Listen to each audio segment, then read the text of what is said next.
How's it going, everybody? Welcome to another exciting episode of Raw Rules As Written. I'm going to be one of your co-hosts this evening. My name is Matt, also known as Grape Ape, joined by Stefan Surratt or DM Bad Wrong Fun if you're on the right or wrong type of website out there. Stefan. We've got. I could have swore we had this guest on already, but would you do the honors, please? Yes, we have Matt Gullett, aka Eddie Bartlett's worse half. You'll know him from Long Con Press or perhaps simply the Long Con, which is one of the most DCC centric conventions that there really is available. And one of the Truth. little convention, but one of my favorite ones. It truly is. I thought he was trying to sneak on the show for a second time, and I mean, I know we're popular, but Matt, if this is the first time people are seeing you or meeting you, tell us about yourself. Well, I was born a poor child in the country. No, anyway. Um, And you're still oh, a poor man. yeah, that's right. It's from the country, you know. I got a little cornbread in my mouth right now. Um, no, I've been gaming RPGs since the early '80s, so just a few years. Really love gaming. Eddie and I run, as you mentioned, the Long Con. Seems like we were on the Goodman Games Twitch channel for a while. Our show was, Mm. I mean, we weren't having pizza parties, but it was well received. Yeah, check those Um, YouTube archives. exactly. There's some gems in there. I'm also one of the ink slingers, a bunch of these ne'er do wells that kind of grouped up small press guys. Um, so anyway, I've had the pleasure of producing an adventure for Goodman Games. Eddie and I are the Long Con Press. He's done two, and I'm kicking my fourth one now. Yeah, so Eddie needs to catch up. Well, speaking of your fourth one, congratulations. Tell us a little bit about it. Let's give a plug here at the beginning and the end. all right, thank you so much. I appreciate that, Matt. As you would as a brother of the conclave. Conclave of, But if you don't know what he's speaking of, the Conclave of Mats, who had their own ritualistic ceremony before the 666 ticket was drawn at LongCon. well, of course. But anyway, but the first rule of the conclave. Anyway, but no, The rest of us are forced to watch, but we cannot take part. exactly. Can't look away like a train wreck. But no, thank you for that. So my first one was Caverns of the Dead God. And that was one me and Eddie agreed. Yeah, you got to do that one first.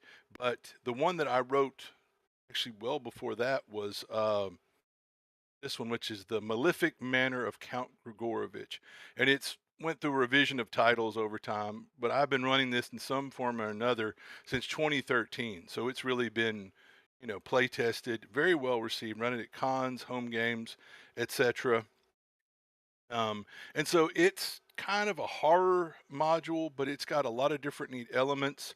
Um, it's one of the things, and like Eddie always said about it, and Eddie he can have a tough critic. He really loves this adventure because we try to chase the dragon. You played games as a kid like I did in the early '80s, and there was that feel. And for him, Je ne some sais other quoi. people, yeah, it's got that nostalgic old school feel. It's got elements and beats in it that I feel for some players you'll have these waves of nostalgia, very reminiscent.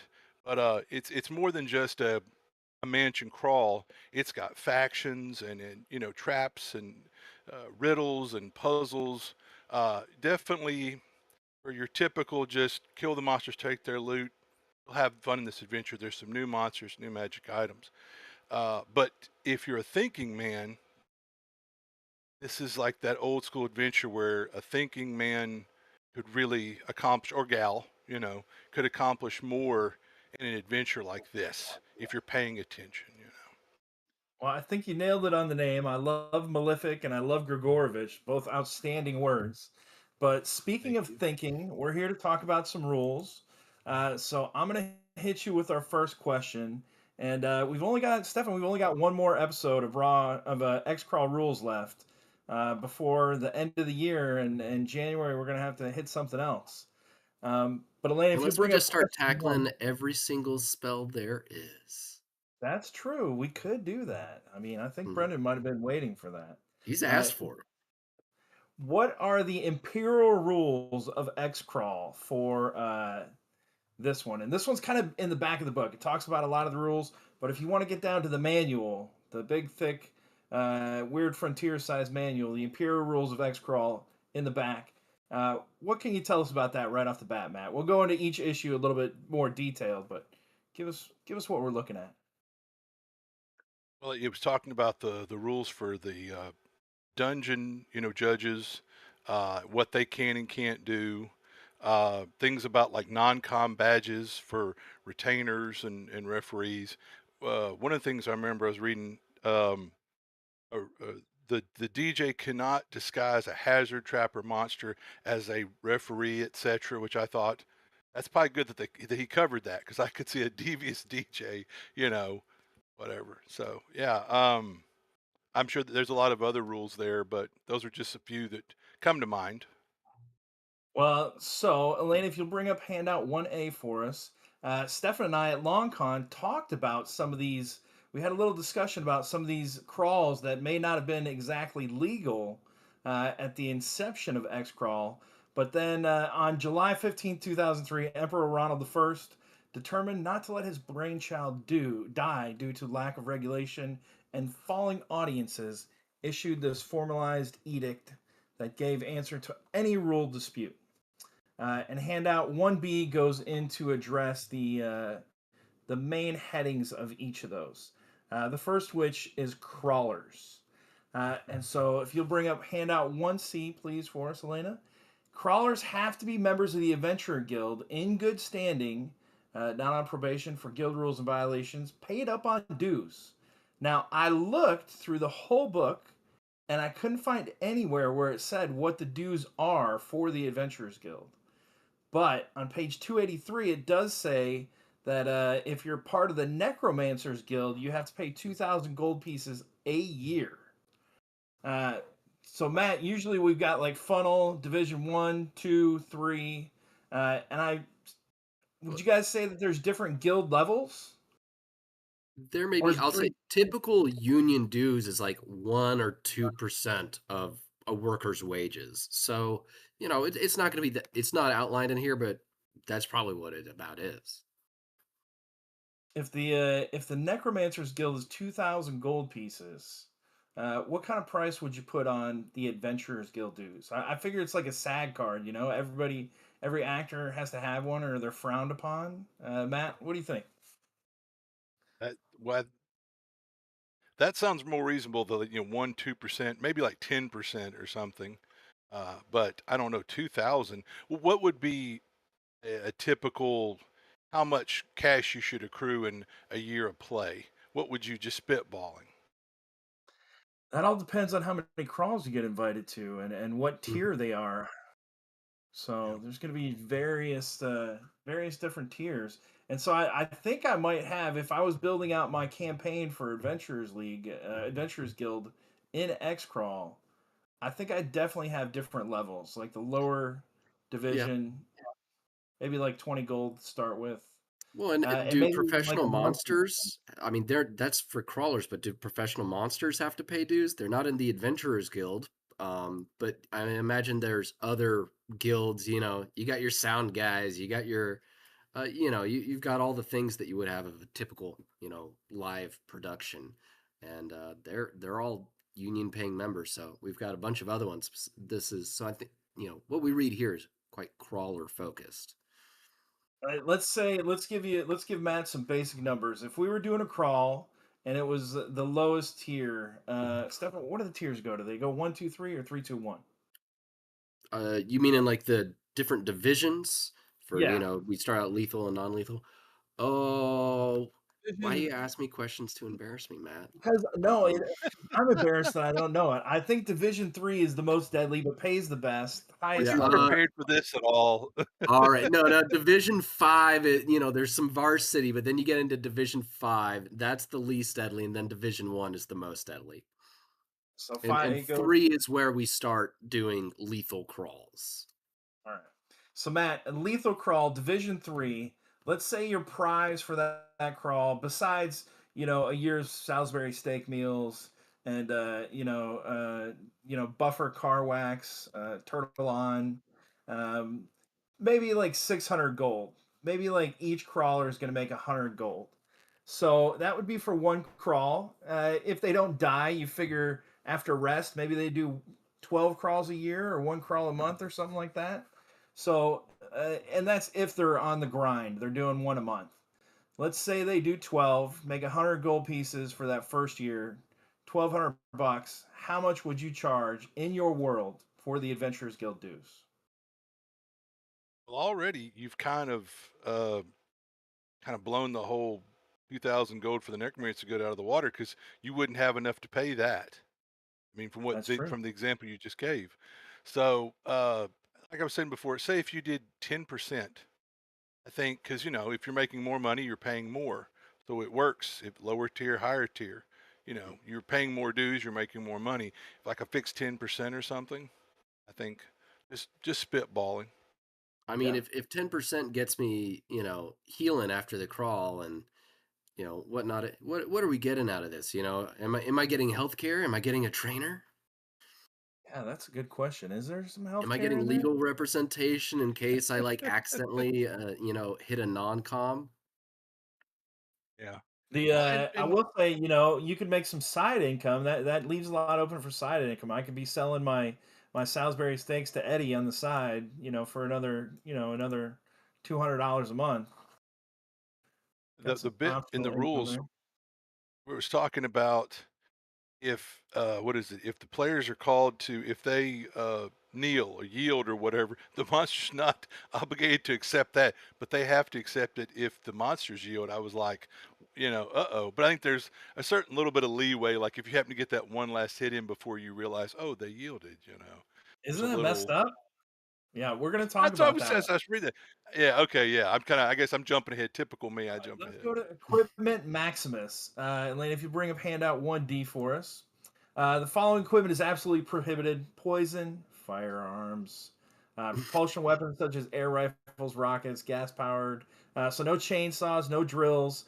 But as a third party writer, if you're writing something for Xcrawl, you need to know this because I would feel like the monsters have these things?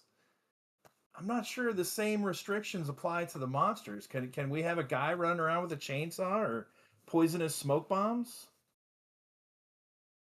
I'm sure there are ways to get around that and to have something that is effectively a chainsaw, but it is, a specially confined, metal elemental or something like that. But it still goes vroom, and you're all good. How's that I go mean, again? You heard it. well, that's something that's kind of undefined. It's defined for the players. It's defined for the crawlers, but not really defined for the monsters. So, or at Kind of least sounds that like the we monsters found. can get away with stuff players don't get to. It sounds like, It does yeah. sound like that because they are, just participants. They're hired to do this stuff. But there is quite a list of things you can't bring in. And magical spells and protections talks a little bit about that, but then it goes into retainers. Handout 1E. And I wish I would have known this because every time I played Xcrawl, I have not brought in a retainer with me. But each team can have a retainer in the dungeon. Obviously, somebody we'd have to employ. A couple highlights of that: the team is always responsible for that retainer's safety. They shall wear a non-com badge, but can remove it at their own risk. And they may defend themselves if attacked, but they can't initiate combat or they will be disqualified and removed. Oh, Uh, some with. Go ahead. My bad. Well, I feel like there's a definite pitch here for any third party writers to make up a retainer list, like a D100 retainer list. Cool. That That'd would be be cool. quick and easy, right? Maybe come out in Xcrawl Insider number 3. Let's go D30. Yeah, you write 100 or anything, and it gets a little tough, as Okay. as It gets discussed last tedious. time. Matt, what kind of retainer would you bring into your team? So it gives a little kind of example, like a mascot or somebody to carry stuff. Describe your retainer for us. Well, like, I mean, definitely, you have some sort of big brawny guy in a big teddy bear outfit, and but no, it's cool because it sounds like they have to wear the non-com badge, and I'm thinking since they can't initiate combat, why would you take it off? What would compel you to take that off? But anyway, because they can't initiate combat, that's where I was kind of scratching my head. But no, they'd be great for carrying all your extra loot, extra gear. Say if you're like, I want my number 6 sword there, Fred, you know. Like the Have golf a caddy, bag of yeah. swords, like a golf Stefan, caddy. Yeah, that'd be kind of what's cool. your retainer look like? Um, I think I want someone to, the classic would be having some kind of cheerleader, and not necessarily specifically a cheerleader. It can be someone to play against, and that it can be that type. But mostly, for the grandstanding factor. It could be, get your Paul Heyman out there, have a manager next to you who shouts Hey, things. wait a minute. This is mixed company. Keep your Paul Heyman. Feel like so I'm gonna make you guys this pitch. I feel like there could be some spots here for additional slots at a game that aren't necessarily the judge running the game, the DJ, or the players.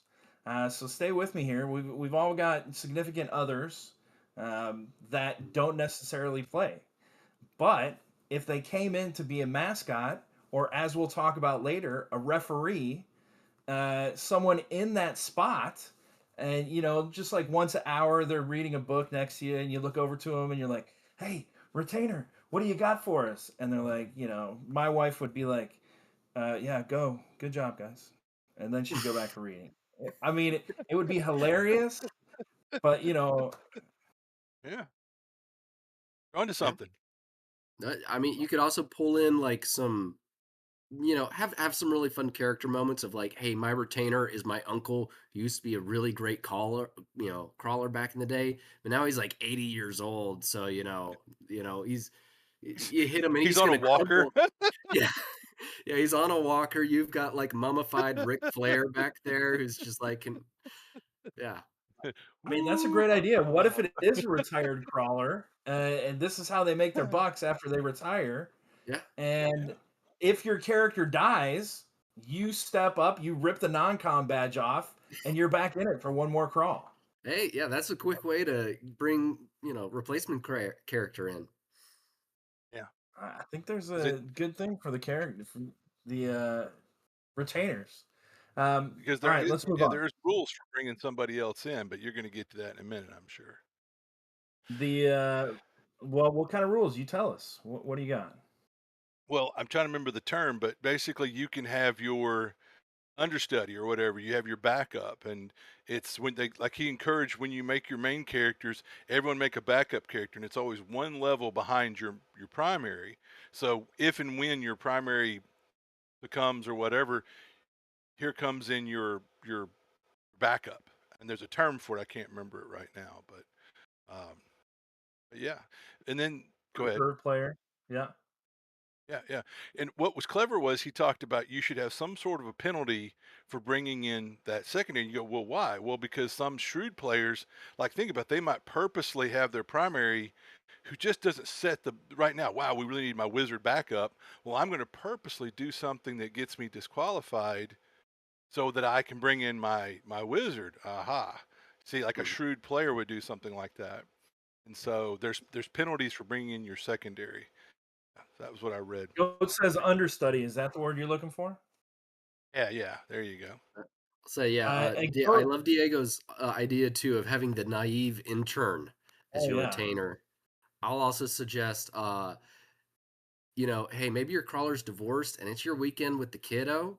You're just bringing him along, you know. He's got kids crawling all over him. Yeah. Everybody's everybody's team kids babysitter. Uh, Like, I do yeah, like Ghost's babysitter idea. flaked on you. You got to just bring the kid into work today.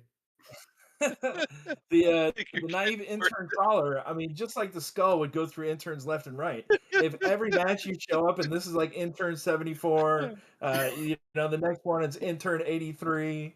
and they always get killed every crawl. That definitely That'd build be a on some great. outstanding moments. Mhm. That'd be great, like a running joke, kind of like they killed Kenny. Exactly, and that's hilarious. It is. All That's right, hilarious. hand out one F if you would, please, Elena, and thank you to Elena. Let's give a public shout out to the amazing Twitch mistress, Yeah. YouTube mistress Talented, now, beautiful. behind the scenes. Mhm. Uh, all right, page 241. DJs. Let's talk about the dungeon judges. They shall not disguise hazards, as Matt said, be they mechanical, living, or undead, as referees, staff members, paramedics, attendants, cameramen, retainers, coaching staff, family, loved ones, event attendees, or rewards of any of the sort. So you can't hide a hazard or some kind of danger in the guise of something that the players would trust. And once they get to the treasure has to be real, actual treasure. It can't be like a gotcha. Would you think this would extend to like cursed items, Matt? No, no, not at all. No? No. Stefan, what do you think? Uh, cursed. I don't recall seeing cursed items in here yet. I think you could certainly still put cursed items in here, but that could be a like, oh no, the DJ didn't know, or someone, a rival team snuck it in, or this is some kind of corporate espionage. We had, you know, the cola company put in their the Freakachu cola sodas with their new Freakachu cola, but you know I don't know, whatever their rival is, whatever the not Pepsi is, they swap that stuff out. It's cursed now, so you can absolutely put cursed stuff in there and have it like that. Poopsie cola. Yeah. So I mean, one of the thing is once the room itself is meant to be the encounter, the hazard, the combat, the puzzle, whatever it may be. And then once they accomplish that, this room is one and done. As we'll talk about with equipment, treasure, and more. So let's see. What is our next dungeon judge? Referees. All right. Hmm. So let's talk about referees a little bit. Hand out 1G, if you would.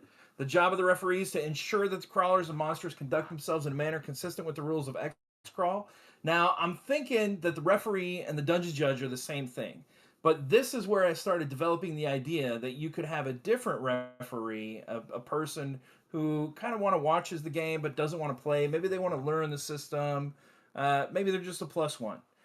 And still give them kind of something to do because the referee is going to be preferential to the monsters. Referees shall warn crawlers of inappropriate behavior and actions. Failure to comply can mean either full disqualification or other penalties. A referee shall always be available to clarify rules and goals of specific situations, but not offer aid or advice. So, kind of unseen as many referees are, it seems like there should always be one in this crawl, Matt, adjudicating. How do you play that when there's an unseen presence? So let's talk That about the malefic manner of Count Grigorovich. Is Count Grigorovich a presence through the whole module? no, he's not. Okay. What is the overall presence of the manor itself? Is there anybody that owns the manor? Well, there's a number of interesting hooks to get you to the manor. One of the hooks, and it's been a popular one, is one of the players is playing a game of chance at the tavern in Horstberg and wins the deed to the manor. So they're like, hey, let's go clean out my new house. And it's funny when some players start gathering all the treasure, like, whoa, whoa, whoa, whoa, that's my treasure. This is my house. And they're like, I mean, you need to share the treasure or we're going back to town. But anyway. so is there a presence in the house that is kind of a main antagonist, or is it the house itself, or is it just that they're going to plunder the house? It's the house itself, but what's interesting is there are factions, and a good game master and good players, uh, if they don't just go, "Up, it's something moving, kill it," there's chances to parlay and maybe make peace with one faction that really not good guys. And there's one other area where they just are so paranoid they attack you first without provocation. But if you can talk it through, you can form a really powerful ally. So there's actually factions within the manor, as well as your usual traps and bugbears and whatnot, bugaboos. So I think I've got to pose the question. So if the manor is the overwhelming presence that governs what happens inside it, and there are Mhm. these different factions, can the manor overpower or control these factions? Is the manor a strong enough presence? Because like we have the referee's kind of unseen. You don't ever adjudicate to the players, hey, you can't do that. So how do you put that in your module? Can the manor interact with the other factions? Can they control things to what they want to happen, or are they kind of an unseen thing, kind of like the referee? Definitely in the manor. Manor itself isn't like a sentient threat per se. But it's funny you should mention that. Many a times Eddie said you should do a part two, and there's a setup for that in the adventure, and that's where the part where I just kind of ironically enough, you would see more of like the the understructure is absolutely out to kill you. All You right. know. Well, Stefan, see, I'm thinking, Mhm. Mwape at the table, and she's like, "No, you can't use that weapon." And I'd be like, "Ref," I'd be like, "Come on, yes, I can. It's in my class." She'd be like, "I'm the referee. No, you can't." I'd be like, "Gosh, And damn it!" there's your opportunity to try to bribe the ref for There you that Exactly. go. gun. You slip her a 5 and she, maybe she'll charge you more than that. But yeah, if my wife is playing the ref, you can pay her off. Could you see that as a slot to fill in to play with in the game, I mean, I Stefan? might have to have a crew of orcs come in and take her character away at that point, because if the ref is taking bribes on camera, that's also an issue. All right, our last one for this question. Elena, if you bring up handout 1H for us. We are talking about the surrender that Matt mentioned on page 242. A crawler's surrender need never be accepted by the DJ's creatures. So you could surrender, be like, no, no, no, don't kill me. I just got a sponsorship to Sleep Right Sheets, and they can kill you right there. Any of the Which DJ's forces may surrender, though, and the crawlers are honor bound to accept such a surrender, with the asterisk that once, okay, second time, you might get a penalty. Yeah. And then finally, what I hadn't considered or used before, crawlers may use the weapons of fallen foes, but only for the remainder of that encounter. They cannot strip fallen foes of weapons, armor, or equipment to use in the rest of the dungeon. They have to be going as they came into the dungeon, which is a very interesting thing that I hadn't taken into account ever before playing or running Xcrawl. Stefan, so had back you encountered that? Were you aware I of that have rule? I have not encountered that before. Mm. I did know of that rule. I just hasn't come into relevance though when I've been playing. I mean, that'd be like if they were going through a manor in the how a room in the manor, Matt, and you said, "All right, you got to leave that stuff in that room. You can't take it with you." Yeah. I mean, yeah. there's prizes, but for the most part, that comes up more when people are like trying to strip everything from someone. Um, I have like I've written my own like little funnel, and so there's like in the first part is, oh, okay, are you gonna do this? Are they gonna try that? And I've created a little allowance for it. So I'm thinking a little bit more has come up, but it's kind of I've made it a fun part of the module that it's like, oh, okay, this is fine, but it's because it's sponsored by the local roller skate company. You can keep on your roller skates if you want, you know. Matt, what were you gonna say? So backtracking to your question a minute ago about a cursed item, what would be a good way kind of gotcha would be say during the combat, oh, the one orc has this glowing axe covered in ruins, and the player's like, oh, I gotta get that, and you try to down that orc first, and you pick up the axe, and ha ha, it's cursed, sucker, but at least the player would have to I guess they wouldn't be allowed to take it into the next part, or would you go, well, since it's a whammy, actually, I'm going to make you keep it the whole adventure? How would you adjudicate that? I would See, say that rules as written, they would have to leave it there. They would not be able to take it into the next one, so they'd be able to get rid of that curse. well, and see, All right. technically, no, and it's been pointed out in chat, no items, like reward items, are not supposed to be cursed in there. So the way I would do that instead is like, it is an intelligent, sentient axe. The orc that was holding it was not the enemy. It is the axe is the enemy. You've now picked it up. You must now do mind battle against the sentience of the axe or fall under its control. And the real puzzle of the room is figuring that out and attacking the axe, not the creature that wields it. That is a great There you point. go. That Yeah, I was do like that a great. lot. And thanks for that, Yeah. Goat. Thanks for finding that. I thought I read that, but I wasn't sure, so I wasn't going to commit to it.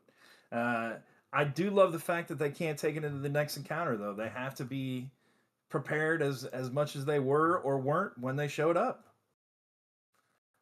It does limit a little bit, like you said, Matt. You said for the thinking person, as they're going through the manor, they can get things that can help them. Oh, absolutely. Yeah. Grand opportunity for it. There are riddles. There's a couple riddles, but there's definitely clues to a puzzle. And if you're paying attention, and it's one of those things, it's not railroady. It's not, oh, you didn't figure the clue. You're locked out of part of the adventure. No, you can go anywhere in the manor per se. But if you're paying attention and you spot those clues, it helps you find this one last area where there's some treasure that's really pretty darn good for a first level adventure. But I warrant that by the fact that you have to have figured out that puzzle and been paying attention throughout the adventure. But I sprinkle these little clues and tips out the adventure, you know.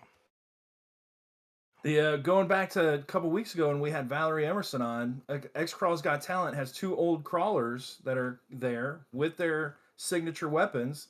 You know, you defeat them, you get their armor and their weapons. You're like, yeah, you know, high five with my retainer. I'm gonna go into the next room a little bit more prepared, and then you step through the threshold, and it's like, got to take that off. Can't take it. Yep, Bref can come over. I mean, maybe, again, the opportunity for sponsorships there. That's a good point, though. We could. That's a good opportunity for the referee to step in. Call a penalty, maybe. All right, Mhm. let's go on. Stefan, what's question number 2? Yep. Question number 2: Who are the gods of Xcrawl? All right, Matt, what do you got for us? Who are the gods of Xcrawl? Well, there's quite a few, but I Yeah. know what the chief crawler god is Apollo, followed by Fortuna. But there's a number of gods. Um, what I thought was an interesting takeaway from that first part reading about the gods is if you adhere to a prescribed god, penalty would be death by Xcrawl, which I I thought was know. really funny. When I was reading that, I was like, "Oh, that's good." I mean, what a great backstory of like, "Hey, why are you here? I wanted to make some money and get the prestige." And person's like, I followed a god that's disallowed, and this is my punishment." That was a little neat bit by Brendan there. Yeah. Yeah, I love that. So there's a lot to unpack here. Handout 2A on page 252 of the XCC RPG. The Olympic Pantheon is the only legal religion for human citizens of the North American Empire, with a few notable exceptions. So it is forced religion. American citizens on handout 2B who look outside the Olympic pantheon and the above exceptions for spiritual guidance are considered traitors. With extremely rare exceptions, citizens discovered giving praise or worship to outsider deities receive no mercy and are often sentenced to death by Xcrawl. That is great. I mean, that's like a penal colony crawl right there. Yeah. Well, and Well, that now doesn't that mean brings they're the up the crawlers. question. They're the At, monsters, I'm imagining. that makes sense. You're probably thrust in as somebody for the because Ooh. you have to be part of the guild to be an X crawler. So I was like, well, wait a minute, yeah, that good work, Steph, and that explains. I thought, well, wait a minute. So that's just it. You're not one of the good guys. You're one of the fodder. Yeah. Yeah. All right. What's the movie where they're sentenced? Well, it's not Escape from New York. The There's Running a Man. different one. No, You, it's an island, and the guy is maybe it's Arnold Schwarzenegger. But anyway, he's like standing at the coast, and the helicopters are coming up. Uh, I can't remember. Anyway, there's several movies out there where they're subjected, sentenced to a penal colony. But all right, look at this. I'm thinking of a penal colony crawl where it's all prisoners who worshipped other gods, and then at the end, they're like, "All right, you survived. Do you acquiesce to following this religion, or you want to go back to jail or die?" Or that's a great idea. Yeah, you're onto something. yeah, and go back to jail, and we'll give you I don't know, a little bonus in the commissary. All right. So subjected religion, you have to follow these. Handout 2C says that religion is a major part of day-to-day life in the North American Empire. North American Empire. There are holy days throughout every month and constant sacred obligations that shape life in America. Every human citizen is legally obliged to pay homage and worship the entire Olympic pantheon. Stefan, what do you think about that? Not a fan, I suppose. There are a few. It does specifically outline the exceptions there. Every human citizen, though, I imagine if you're not human and you want to become a citizen, such as an orc or someone else like that, might want to. Good luck if you are not also gonna, pledge your religious allegiance to the Olympic pantheon. All right, Stefan, have you looked at handout 2D yet? Because if you haven't, don't. Haven't looked. All right, Elena, if you'll bring up handout 2D, I'm going to quiz these guys. I'm going to give you the name of a god, and you tell me if you think it's Greek or Roman. Because also like that Brendan is bringing back the Roman pantheon, because I knew a lot of the Greek ones, and I knew a couple of the Roman ones, but the Roman ones are a little more obscure that you don't hear as often.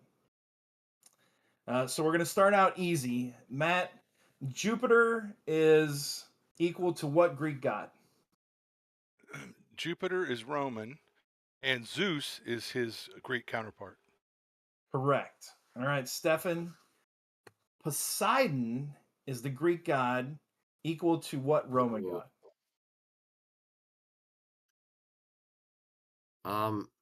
I don't know, Pat. Matt, you're just so smart, though. I just, I think you should give me You a can pass. pass. You can pass over to Matt. Yeah. I'll allow it. So you're talking about Matt, Poseidon. Yeah. Yeah, Poseidon. and Who's the counterpart? The Roman counterpart. is it Neptune? It is Neptune. Oh, dang, that feels obvious Yeah. now. I mean, but Yeah, you I know don't feel Poseidon. bad. Like Even I was everybody like, isn't knows it Neptune? But Poseidon. even I was questioning myself there.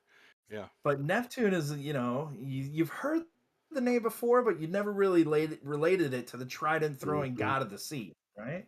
Yeah. Uh, all right. This one is for you, Stefan. I'm going to give you a chance to redeem yourself. Hades is the Greek god. What's the Roman counterpart? Uh, that's another one of the planets. I know that much. Plu- Pluto. You were looking for Pluto, sir. yeah. Yes. All right. Now I'm going to give you the Roman god, Mars. God of war All right. is That equal that to one's what Greek Aries. I know god? that one. There All you right, Aries. go. And let's see. So this one, I've heard of Dionysus. I couldn't tell you where, Oh, if it's on like a makeup commercial or uh, something. Uh, Bacchus. Bacchus. I know this one Bacchus. thematically. This one's a fun one. So Yeah. Well, I I've mean, heard Bacchus. Dionysus before, but I can tell you that I've never heard of Bacchus. Really? Matt, Wow. okay. have you heard of Bacchus Okay. before? Okay. Let me give you this one. Have you ever heard the term a bacchanalia? No. Okay. Well, anyway, like a wild party with lots of booze. It was a regular bacchanalia, you know. No. I've heard of Linyap, but It, uh, fair, fair enough, friend. Fair enough. I'm not sure if I'm saying that right. No, you Lanyap? were spot on. Lanyap. It means a little something extra. Yeah. and Cajun. And I think it is No Escape with Ray Liotta. That might be it. Yeah. Thank you very much. I'm gonna have to Ray go watch it Liotta, now. Arnold Schwarzenegger, same difference, right? All right, you've heard of Cupid. You've heard of Cupid before. Everybody knows Cupid, who is the Roman god. But what is the Greek counterpart to Cupid?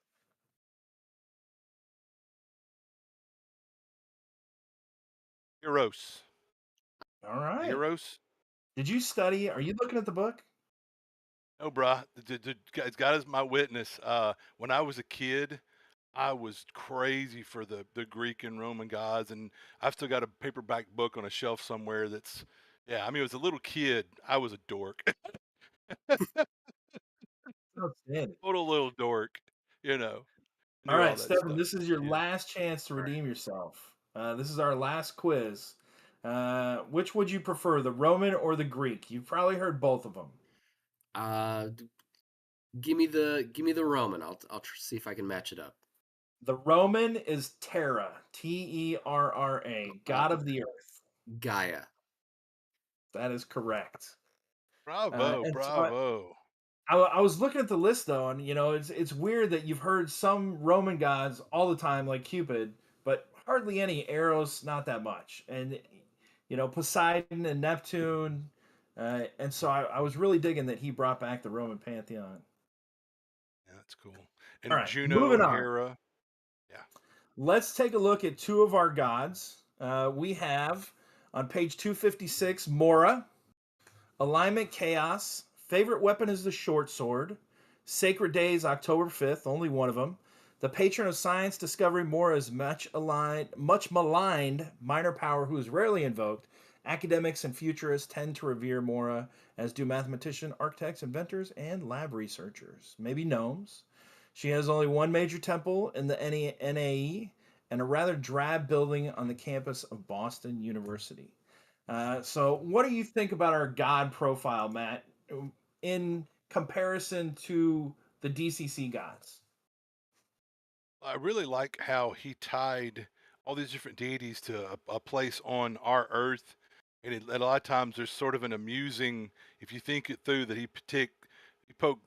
chose that particular area for it. I mean, it was really clever with a lot of those where he picked, the place on our earth where they're supposed to have their major temple or whatever. I really like how he did that.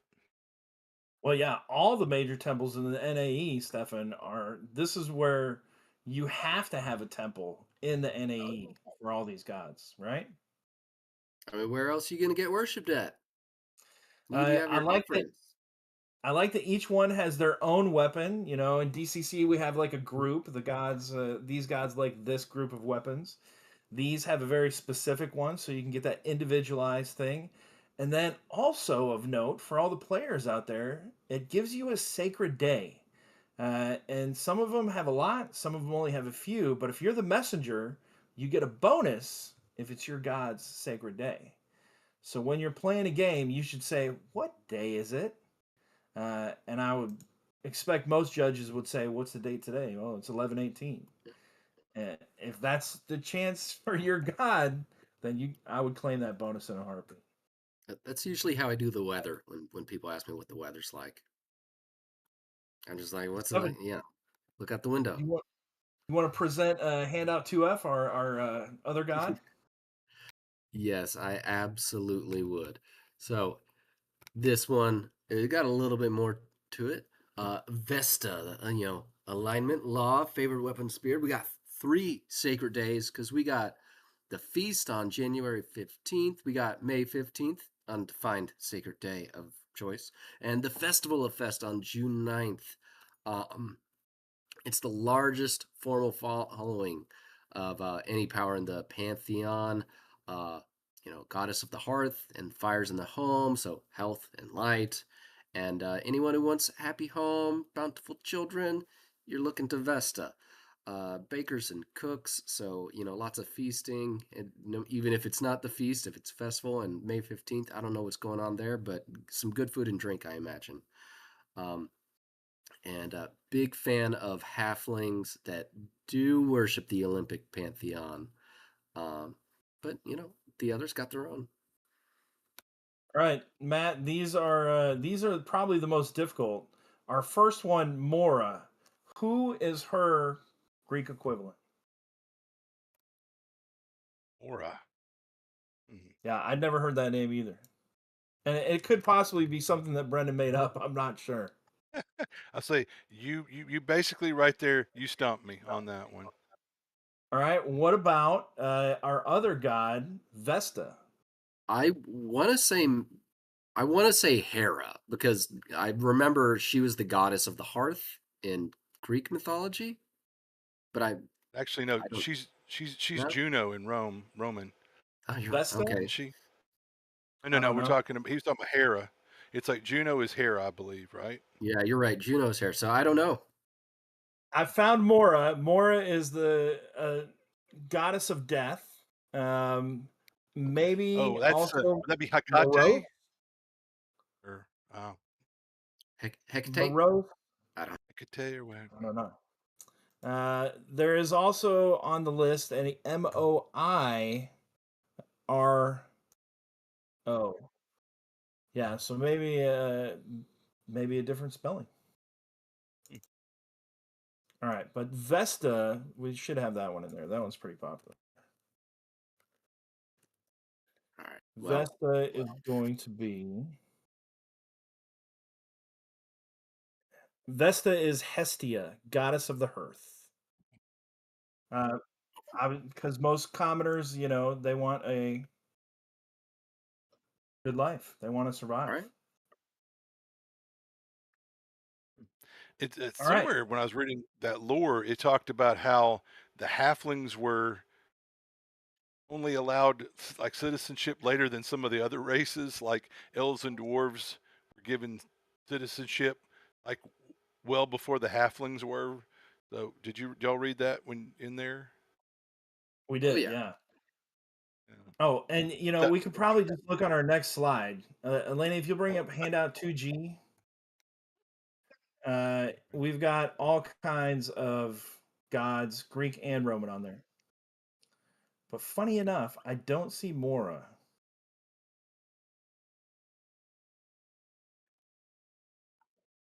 And I don't know.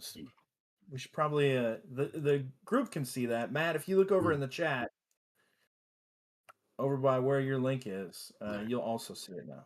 I forgot our guests can't see anything, Stefan. yeah, I Okay. was gonna say I'm not saying anything.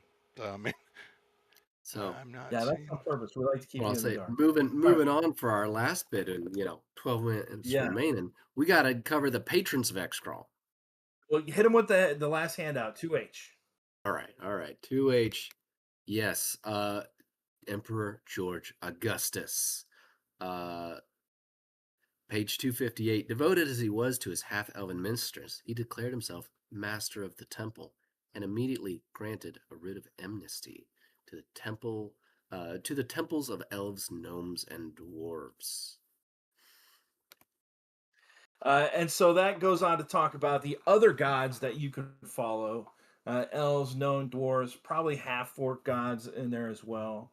But there is some petition. You could try to petition to have another god brought in if you're another race. If you're human, I seriously doubt that'll ever happen.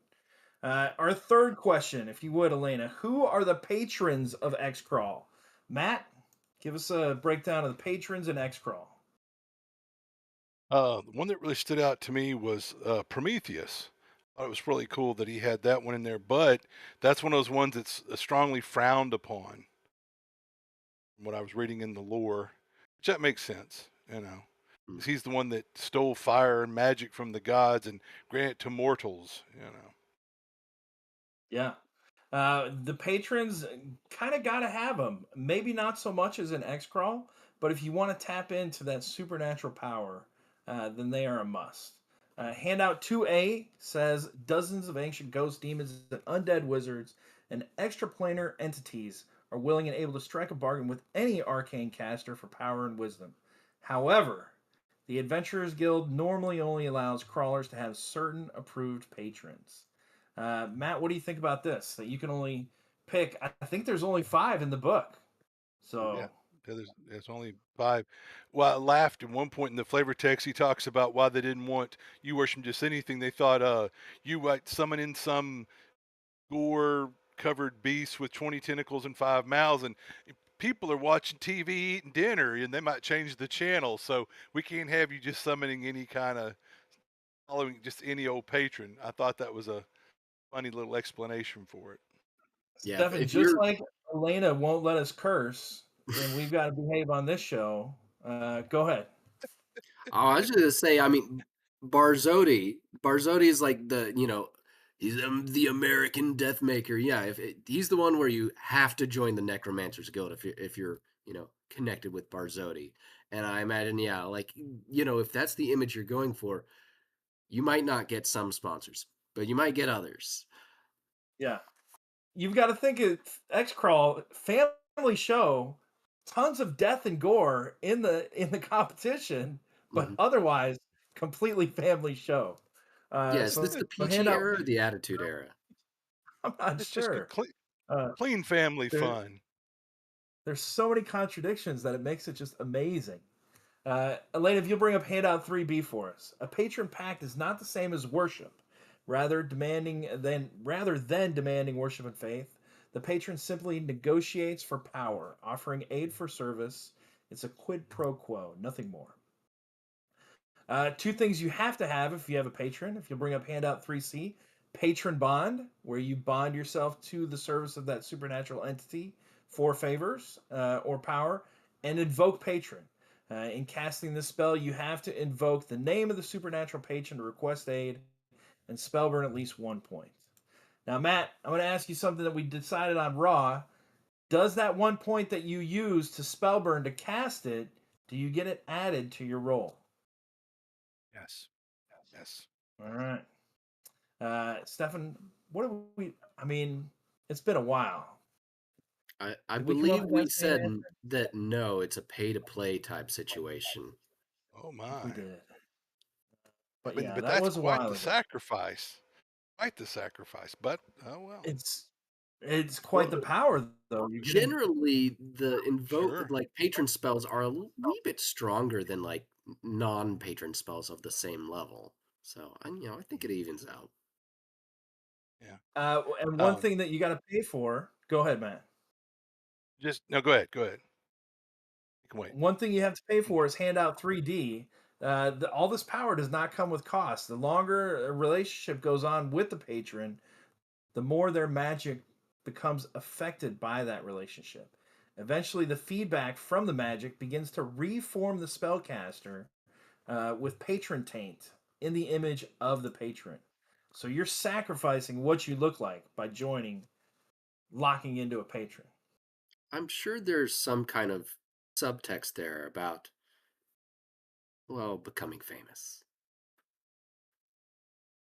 Matt, what do you think? That's really neat. I mean, that definitely goes back to the core DCC rules, where over time in that game you start to morph, and if people go, yeah, that guy's a spellcaster, stay away from him. Well, no, it's neat that if your patron is granting you these boons and gifts, it would probably be they still have their ego. They would like that you begin to look more and more like them. That that fits for probably most of these patrons, I would think. Let's take a look at one handout 3E. Stefan brought it up before. Barzodi, the most powerful undead creature in the world, spies everywhere, even in the Empire, even on Mount Olympus. He's in a cold war with Frost Blight, the demon lord of vampires, for control of the American undead. Now, when I look at this powerful undead rocking out creature, I immediately think of Eddie from Iron Maiden. I gotta guess that this is where the inspiration for that one came from. And Iron Maiden can be on TV, right? I mean, Oh Eddie's yeah. a lovable undead figure. Yeah. So, Head as to long as head. you keep it within the confines of Xcrawl. Go ahead, Matt. Well, just say the head to head. Their mascot. Yeah. Yeah. Let's look at a handout 3F. Some of the spells that allow you to that you can gain access to if you get a patron. So you don't have to get a patron. I think it even says that elven tricksters choose not to because the symbol gets burned onto their forehead or whatever. But the flesh shall fester. The caster's touch causes living flesh to rot. Barzodi's dance decree. The caster curses their target with a bit of the dark energy of Barzodi himself. And voices of the ancient ones. The caster sends out a request to all the undead in the underworld to aid them in their task, and the dead respond by sharing their wisdom and skills. So definitely higher level spells that normal other players wouldn't have access to. Matt, whenever you play a caster or whenever you write a caster in your equipment in your adventures, do you include patrons? Um, I was that close to making a patron write up for the big bad in Caverns of the Dead God, the insectoid god. You know that Caverns has a lot of insectoid theme, and never did. But I was this close to doing it because it was, I thought, a really neat deity. You know, as the big bad and that. Are you pro patron or anti patron whenever Oh, I'm whenever I'm you play? I'm absolutely pro patron. Very Mhm. first campaign I ran DCC, which was a sandbox we ran for about a year and a half here at the house. Eddie was playing the wizard, and I strongly like, dude, you got to get a patron, and he got with Cesrican, and it was fun. All the patronic mischief, you know. Of course, he picked Cesric. Oh, yeah, duh. Stefan, But what do you talk. think about Xcrawl patrons? I think they're great. I think they add a whole lot to the setting. I think the Amazing Rando is a fun, very accessible one for people. That is like, maybe they don't want to like hook up with something that seems a little too uh, expressly non-benevolent. Not that the Amazing Rando is benevolent, but the others are, don't. Yeah, you get what I mean.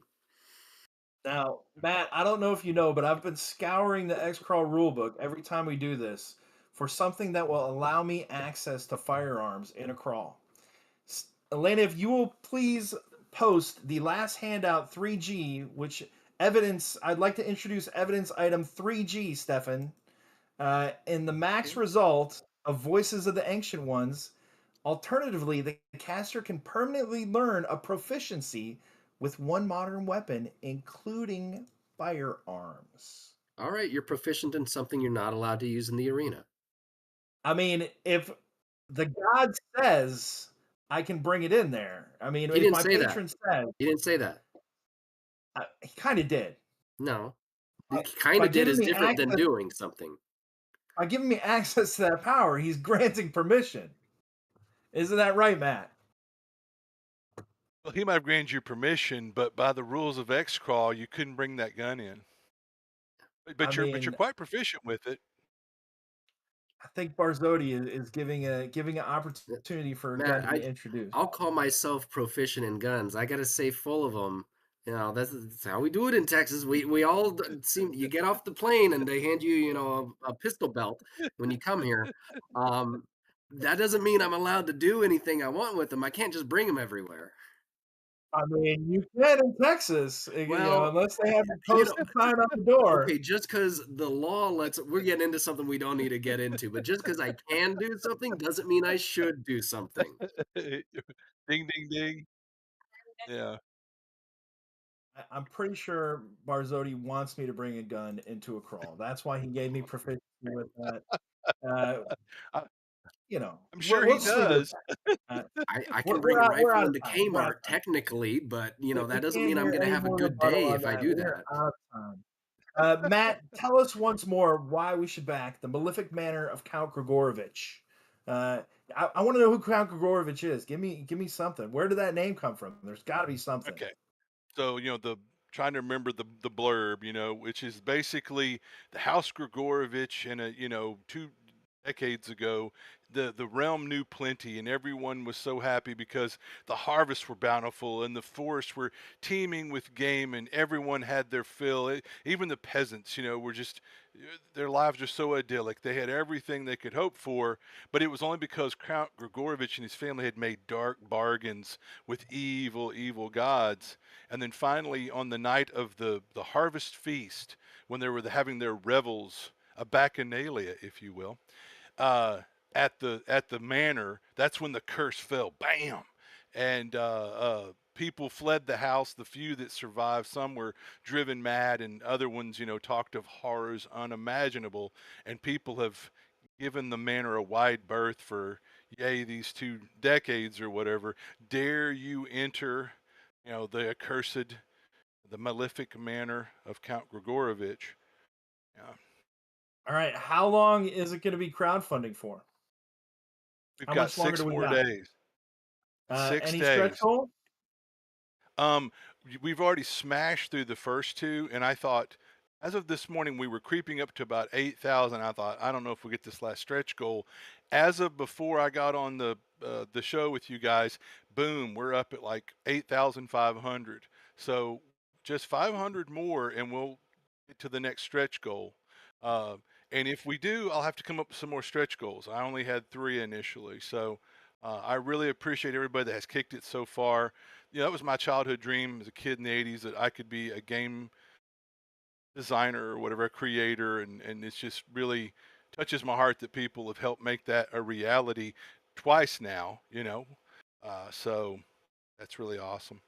All right. Can we get a commitment for another stretch goal if they watch this show and they bust that one on the spot? We In want what, to the know what next the next minute? one is beyond that. Okay, so if they watch this and we beat that next stretch goal, if they come to LongCon, I'll give them a hearty handshake. All right. Okay.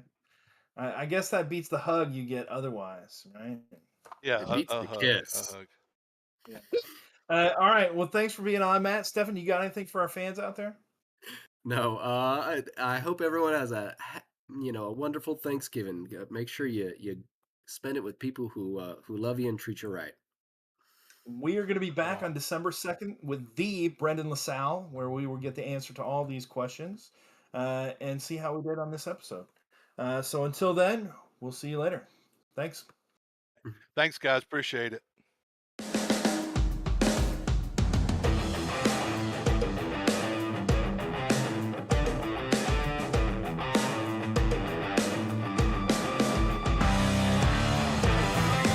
Professional.